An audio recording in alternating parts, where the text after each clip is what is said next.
Hello. Em, bueno, voy a tocar un tema muy importante y quizás un poco complicado de exponer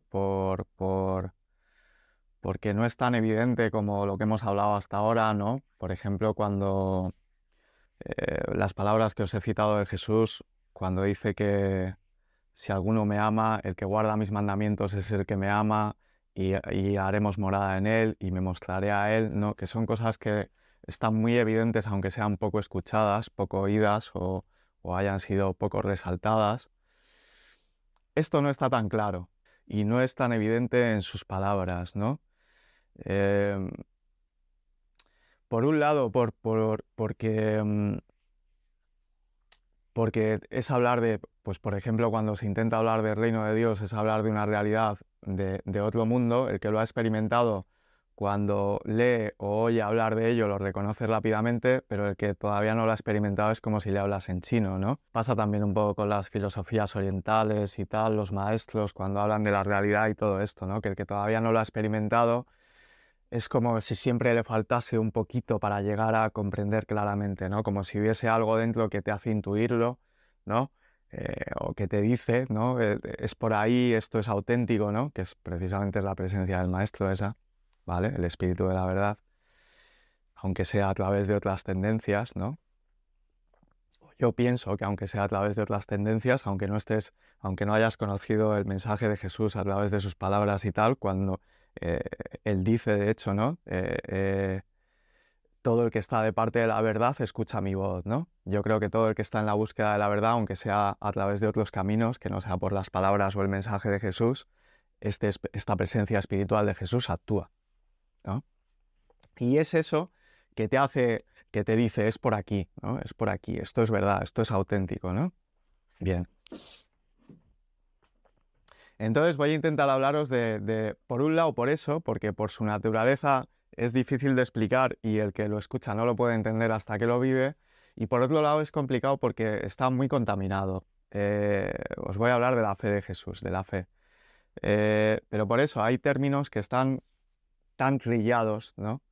Y tan contaminados con los conceptos que nos han metido sobre ellos, que es difícil hablar de ellos sin que el que lo escucha em, tenga resistencias internas o ideas preconcebidas que es difícil de superar, ¿no? Y de dejar a un lado para exponer otra cosa, digamos, ¿no? ¿Qué entendemos por fe, ¿no? ¿Por qué chirría tanto y está tan contaminado el concepto de la fe para algunos, ¿no? Y hay algunos que no les entra, y a mí el concepto antiguo de fe tampoco me entra, ¿no? Voy a hablaros de la fe de Jesús porque es otra cosa, ¿no? Porque la fe es como yo te digo esto, ¿no? Y tú te lo tienes que creer, ¿no? Y ya verás después de muerto si es verdad o no es verdad, ¿no? Es una creencia. La fe en realidad, de la forma, por ejemplo, por la tradición católica, ¿no? Yo a eso no lo llamo fe, lo llamo creencias, ¿vale? Y de la fe es creer sin ver. Bueno, una creencia es creer sin ver, ¿no? Si tú lo crees de verdad, es una creencia. Yo a la fe la llamo a lo que os voy a explicar ahora, ¿vale? Porque eh, eso dicen, ¿no? La fe es creer sin ver, ¿no? En la tradición católica, ¿no? Bueno, para mí la fe es creer sin ver, pero para llegar a ver, en el presente. Y te transforma la forma de mirar en el presente, ¿vale? La forma de mirar todo en el presente te lo transforma y es para llegar a ver en el presente, ¿vale? No después de que te mueres, ¿no? Entonces es completamente distinto, ¿vale? En la religión que nos han enseñado, la fe es como el fin, ¿no? No se pasa de ahí. Hay ciertas cosas sobre cómo es Dios, cómo es Jesús, lo que va a pasar después de muertos, eh, que hasta que se quedan ahí, no pasas de ahí, ¿no? Son cosas que se entiende según su doctrina, que hasta que no te mueres no puedes comprobar si es verdad o no, ¿no? Esto no tiene nada que ver con la fe como yo la entiendo, como la he experimentado y como creo que la vivió Jesús y la explica Jesús, ¿vale? Pero es muy importante incluso desde el nivel de la creencia, ¿vale? Por lo mismo que os decía antes cuando hablaba de los juicios, eh, esto que os digo de cuando dicta sentencia, ¿no? Que dice, este es tal, este es cual, ¿no? No solo al hablar, que antes dije, no, cada vez que dices este es, ¿no? Pues no es solo al hablar, cuando lo piensas también, ¿no? Lo que pasa es que al hablar, sí que al decir las palabras es como si se acabara de dictar sentencia o algo, ¿no? Como si se acabara, sí que parece que tiene cierta importancia por encima de lo que se piensa, ¿no? Pero lo que se piensa también es importante, porque crea eh, eh, o bien apertura mental o bien barreras mentales. ¿Vale? Si tú no crees que puedes ir de aquí hasta allá, ni lo intentas, ni lo contemplas, ni vas a ir de aquí hasta allá, ¿no? Si te parece que es imposible el trayecto, no lo vas ni a iniciar, ¿no? Porque ya estás pensando que es imposible, ¿no? Si a ti alguien te dice tienes que cruzar aquel río, pero no hay ningún puente para cruzarlo, no puedes cruzarlo, ¿no? Pues ni te molestas en ir para allá, o a lo mejor sí, a lo mejor vas por tu cuenta, investigas, que es lo que deberíamos hacer todos, ¿no? Investigar por nuestra cuenta y ponerlo todo en duda, ¿no? Es mejor, que las creencias limitan mucho. Una creencia, sobre todo cuando no son ciertas, ¿no? Porque te separan de la experiencia, ¿no? Por ejemplo, eso, si te dicen, no, no, es un río incruzable y no hay ningún puente por ningún lado, ¿no? Ni te molestes. Si te quedas ahí, pues no vas a ir. Si le crees, ¿no? Si crees a ese que te dice eso, no vas a ir ahí a buscar el puente, ¿me entiendes? Entonces te priva de la experiencia de cruzar el río e ir al otro lado. El ver a Jesús como Dios, primero que es lo aleja, ¿no? El ubicarlo en la Trinidad y allí en los cielos y no sé qué, pues te priva de verle como un hermano, de verle como un ejemplo a seguir, lo hace como algo inaccesible completamente, ¿no? Y Jesús es un ejemplo a seguir. Jesús digamos que es un hijo de Dios no exactamente como nosotros, es como si Él fuese perfecto, viniese como Él mismo dice, ¿no? Yo vengo de lo alto, vosotros venís de lo bajo y tal, ¿no? Es como que Él es perfecto y es como mucho más evolucionado que nosotros, por eso es capaz de derramar su espíritu, de estar en sus discípulos a la vez, en fin, hay diferencias entre Jesús y nosotros, ¿vale? Pero en lo que concierne a como hijos, Él habla de que somos iguales, de que somos hijos de Dios también, ¿no? Y ese ser hijos de Dios, en lo que concierne a nuestra naturaleza, es muy importante, porque de eso se trata. Pues os leo, vamos ahora a ver las diferencias, ¿no? Para que veáis lo diferente de lo que os voy a exponer como la fe de Jesús, ¿no? En Juan 6:28. También le dijeron a Jesús, ¿qué tenemos que hacer y cuáles son las obras que Dios nos encomienda? ¿Qué tenemos que hacer y cuáles son las obras que Dios nos encomienda? Jesús respondió, la obra que Dios os pide es creer al enviado de Dios. ¿Mm? La obra que Dios os pide, solo una. Fijaos que le dicen, ¿qué obras nos encomienda Dios? Y él dice, la obra que Dios os pide es creer al enviado de Dios.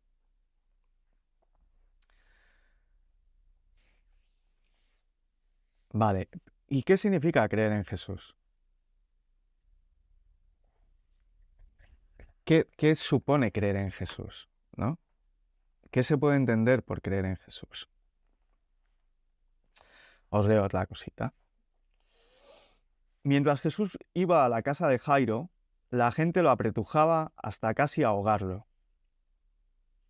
Esto está en Lucas 8:42.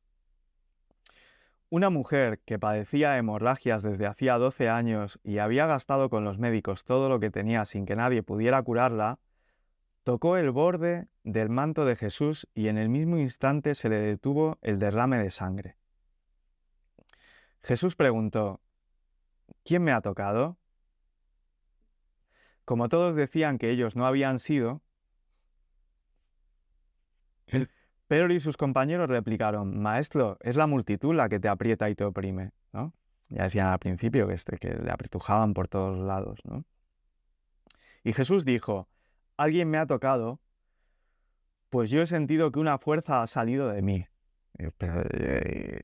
Pues si ya te estamos diciendo que te está tocando todo el mundo, hombre, ¿cómo dices que alguien me ha tocado? Pues porque alguien le ha tocado a él. Una cosa es que toque en tu cuerpo y es la que toque en tu alma, que te reconozcan en el alma. ¿Mm? Y a alguien le había reconocido, a esta mujer le había reconocido. Al verse descubierta, La mujer se presentó muy temerosa y, echándose a sus pies, contó delante de todo el mundo por qué le había tocado y cómo había quedado instantáneamente curada. Jesús le dijo: hija, tu fe te ha salvado, vete en paz, tu fe te ha salvado. ¿Mm? ¿Pero qué fe? ¿Por qué le había salvado esa fe? ¿Por qué había diferencia entre cómo ella le tocó y cómo le tocaban los otros, ¿no? ¿De qué forma creía en Jesús? ¿Mm? Veis que le dice: tu fe te ha salvado, vete en paz. No le ha salvado nada más, no se ha tenido que confesar, no se ha tenido que bautizar, no ha hecho nada, le ha salvado su fe. ¿Mm? Porque la fe de Jesús, cuando se adopta de verdad, ¿eh? Cuando la adoptas de verdad, no es necesario nada más. En realidad, solamente con la fe te llevaría al reino, ¿vale? Los mandamientos son una ayuda. Vale, otro ejemplo, ¿no?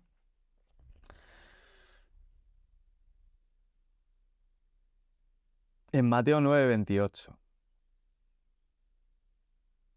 se habla de un par de ciegos por ahí, ¿vale? Y los ciegos le fueron a buscar y Jesús les preguntó: ¿creéis que puedo curaros? Contestaron: sí, Señor. Entonces Jesús les tocó los ojos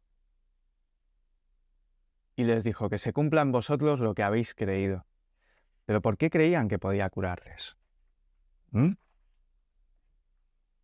¿Qué era lo que creía la gente cuando se acercaba a él? ¿No? ¿De qué forma creían en Jesús? ¿Mm? Vale, pues en todos los evangelios solo hay dos ocasiones en las que Jesús dice la forma de creer en él, en los evangelios recogidos por los canónicos, los supuestamente oficiales, los recogidos por la Iglesia. Solo en dos puntos él dice: creed en mí, ¿no? Y creed de esta forma en mí, ¿vale? Uno de ellos es en Juan, los dos son en el Evangelio de Juan. Si no estuviese el Evangelio de Juan, no tendríamos la idea de la fe de Jesús, no tendríamos el concepto de la fe de Jesús. Juan 10:37. Si yo no cumplo las obras del Padre, no me creáis. Pero si las cumplo, aunque a mí no me creáis, creed por las obras, y así sabréis y conoceréis que el Padre está en mí y yo estoy en el Padre. Así sabréis y conoceréis. Todo el mensaje de Jesús habla de conocer, de experimentar, de conocer, de saber, no de fe, no se queda en la fe. La fe es un instrumento. Aquí dice, ¿no? Creed por las obras y así sabréis y conoceréis que el Padre está en mí y yo estoy en el Padre. Esto es lo que hay que creer, ¿no? Un poco más adelante vuelve a decir lo mismo. Juan 14:4. Ya sabéis el camino para ir a donde yo voy. Esto es en la última cena. Tomás le dijo: Señor, no sabemos a dónde vas, ¿cómo vamos a saber el camino? Jesús contestó: yo soy el camino, la verdad y la vida. Nadie va al Padre sino por mí. Si me conocierais a mí, también conoceríais a mi Padre. En realidad ya lo conocéis y lo habéis visto, porque se muestra a través de él, ¿vale? Felipe le dijo, Felipe, otro de los apóstoles, le dijo: Señor, muéstranos al Padre y eso nos basta. Jesús respondió: hace tanto tiempo que estoy con vosotros y todavía no me conoces, Felipe. El que me ha visto a mí ha visto al Padre. ¿Cómo pues dices: muéstranos al Padre? ¿No crees que yo estoy en el Padre y que el Padre está en mí? ¿Veis? Os da lo mismo. ¿No crees que yo estoy en el Padre y que el Padre está en mí? Las palabras que yo he dicho no vienen de mí mismo. El Padre que está en mí obra por mí. El Padre que está en mí obra por mí. ¿Cómo va a ser Jesús Dios? Si está hablando de que quién obra a través de él entonces y quién es él, ¿no? Si son el mismo. El Padre que está en mí obra por mí. creedme, yo estoy en el Padre y el Padre está en mí. Creedlo, al menos, por mis obras. Bien. Esta es toda la descripción de la que hay constancia en los evangelios de cómo dice Jesús que hay que creer. ¿Dónde está en el credo?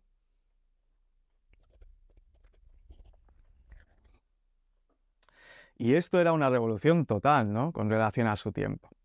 O sea, porque los judíos tenían y tienen, supongo, a Dios como el padre de la raza, de su pueblo, de una forma genérica, no como padre del individuo. Por eso hay un momento en el que Jesús dice, ¿por qué os cabreáis conmigo?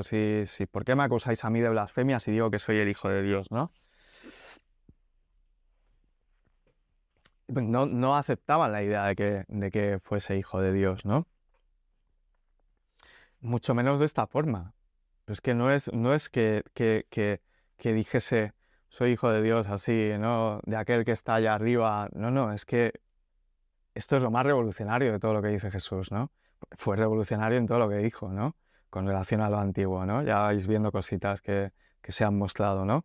Pero eh, esto era la repera. ¿Vale? Decir, no, es que ese Dios del que habláis vosotros, que decís que conocéis, pero que no lo conocéis, ¿eh? Ese Dios que no conocéis, habla y obra a través de mí, está en mí. El que me ve a mí, le ve a él. Hostia, no. Bájate un poco los humos, ¿no? Pero es que es así. Lo tenía que decir así, porque es así. Esa es la gran revelación o la mayor revelación del maestro, ¿no? Aquí él está hablando de sí mismo, ¿no? Pero de la fe, digamos, vale, entonces él dice que hay que creer que él está en el Padre y el Padre está en él. Bien, pero es que es nuestro hermano. ¿Esta realidad es solo para Jesús o es aplicable a nosotros? O cuando Jesús dice que es nuestro Padre, también es nuestro Padre de esta misma forma que se puede mostrar a través de nosotros, ¿no? Que nosotros estamos en Él, ¿veis? El Padre está en mí y yo estoy en el Padre, ¿no? ¿Esa realidad es también para nosotros o es solo para Jesús?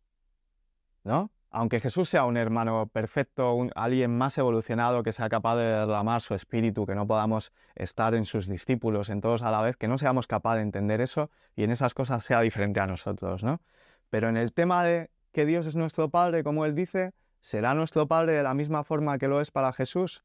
De esta forma en la que Él está en nosotros y nosotros estamos en Él, pues por otras cosas que dice Jesús se deduce que tiene que ser así, porque si no, no podríamos cumplir con ellas.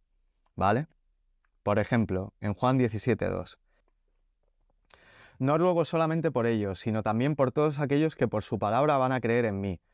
Que todos sean uno, fijaos, que todos sean uno, como tú, Padre, estás en mí y yo en ti, que también ellos sean uno en nosotros. Que todos sean uno, como tú, Padre, estás en mí y yo en ti, que también ellos sean uno en nosotros. ¿Cómo podríamos hacer eso si no fuésemos como Él?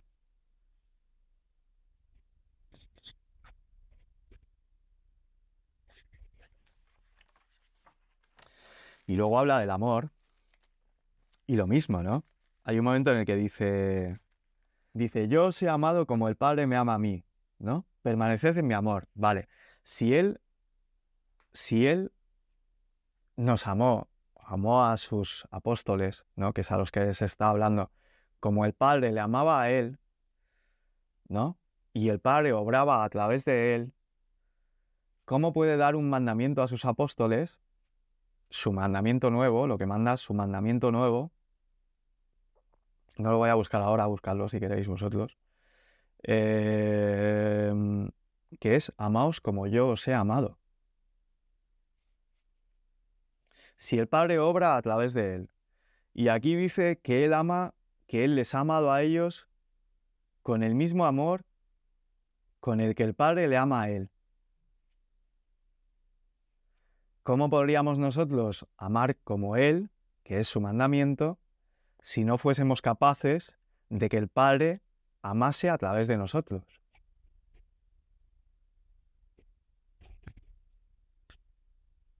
A ver, a un voluntario que me lo explique. ¿Por qué la fe es tan importante si de verdad la adquieres, ¿no? Porque si de verdad crees esto, esto transforma completamente tu actitud, tu forma de actuar, ¿no? Si tú te has movido toda tu vida pensando que Dios está allí en las chimbambas, ¿no? O que solo hasta después de muerto, que fijaros cómo influyen las creencias, ¿no? Porque hay mucha gente que dice, yo no creo, yo soy ateo o agnóstico, o no creo creo que hay un Dios, pero no creo en lo que dicen los curas, no sé qué, no sé cuánto, ¿no? Pero todo el mundo cree que hasta que no te mueres no puedes encontrar la respuesta. Pues así afecta la creencia, ¿no? Incluso los que dicen no creo, aceptan eso sin querer, su mente lo ha adoptado, ¿no? Y dicen, no, yo no creo en lo que dicen. Pues si estás creyendo en lo que dicen, porque te están diciendo que o de lo que dicen se deduce que hasta que no te mueres no vas a encontrar la respuesta, y eso es lo que estás creyendo, ¿no? Pues para que veáis cómo afecta incluso a los que creen que no creen, ¿no? Si lo crees, si crees en esto que te dice Jesús, si crees que guardando sus palabras el Padre mora en ti y que tú estás en Él, eso te hace, si nunca lo has creído, si nunca has creído antes algo así, te hace que tu forma de mirar las cosas, ¿no? Cambie completamente. Tu forma de mirarte a ti mismo, tu forma de mirar a los demás, te hace como que está en mí Dios, de verdad está en mí, estás ahí, estás ahí, tú estás por ahí, de algo, ¿no? ¿Eh? Ah, pero estos son hermanos míos, de verdad. Entonces, y tú eres nuestro padre, de verdad, eres como un padre. Entonces, si le pego una patada a este, pues a ti te va a doler también, ¿no? Porque es tu hijo y no sé qué. Y eso convierte toda tu perspectiva de tu entorno, de ti mismo, de... Por eso hubo mucho debate entre los primeros cristianos o entre los primeros discípulos de Jesús y los primeros cristianos, o los que empezaron a edificar la iglesia y tal, entre la fe con obras o fe sin ellas, ¿no? Porque en realidad, Santiago, en la carta de Santiago que tenéis en el Nuevo Testamento, ahí se expresa eso, ¿no? Santiago, que fue el líder de la iglesia de Jerusalén, ¿vale? Y ahí expresa eso, ¿no? Si tu fe no actúa, está completamente muerta, ¿no? Porque si de verdad lo crees, si de verdad crees que Dios está dentro de ti y nunca lo has creído antes, eso transforma tu comportamiento. Transforma transforma tu comportamiento respecto a ti, respecto a tu hermano, respecto a él, porque no es lo mismo pensar que está allí en las chimbambas y que no se entera de lo que haces, a llevarlo dentro, ¿no? Claro, si lo llevas dentro, cuando te viene a la cabeza hacer ciertas cositas que solemos hacer, o, en fin, en todo tu comportamiento, ¿eh? Pues afecta, se produce un cambio, ¿no? En tu forma de ver las cosas y en tu forma de obrar, si de verdad lo crees, si de verdad crees en lo que dice Jesús, ¿no? Esa es la fe de Jesús. El Padre está en mí y yo estoy en el Padre. Y si no está en nosotros todo el tiempo, que eso se deduce de su mensaje, ¿vale?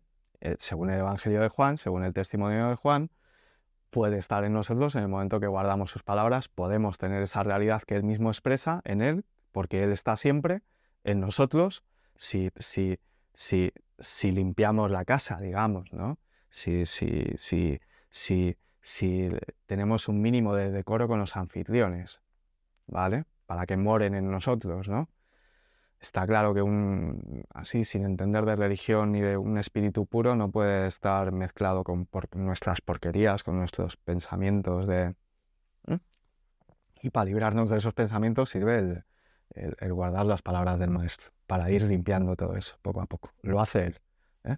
No es que tú lo hagas, tú tienes que guardar sus mandamientos, punto. Punto pelota. Haciendo eso, Él actúa, ¿eh? Tu trabajo es guardar sus mandamientos, eso es su mandato, sus mandatos, ¿vale? Haciendo eso, él actúa ya.